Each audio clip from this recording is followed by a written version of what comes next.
అప్పుడు చెప్పారు గోపాలకృష్ణ గారు, చిరంజీవి గారికి ఇది ఫోన్ ఇచ్చాను, తప్పు నా వైపు ఉంది కాబట్టి తలదించుకొని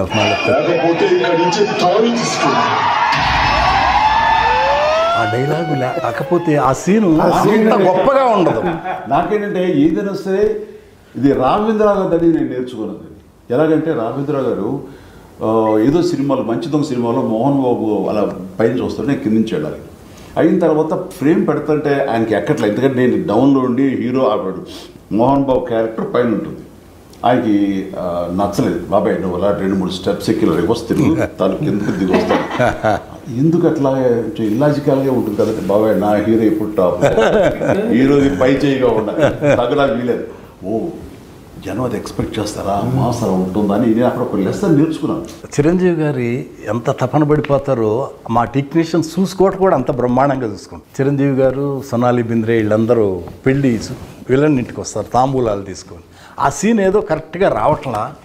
ఈయనేమో వీళ్ళిద్దరు షిరిడి వెళ్ళాలంటే చిరంజీవి గారు చూడండి, గోపాలకృష్ణ గారు కొంచెం మీరు క్యాన్సిల్ చేసుకొని ఈ సీన్ బాగా చేసి వెళ్ళొచ్చు కదంటే ఆగి ఆ సీన్ ఎక్స్ట్రాడినరీగా రాశారు.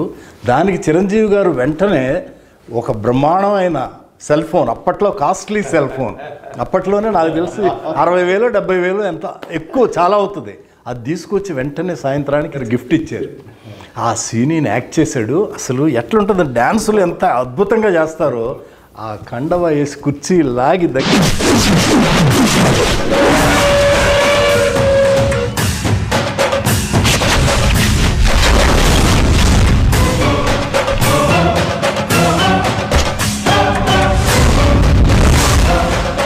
సింహాసనం మీద కూర్చునే అర్హత అక్కడ ఆ ఇంద్రుడిది, ఇక్కడ ఈ ఇంద్రసేనుడిది.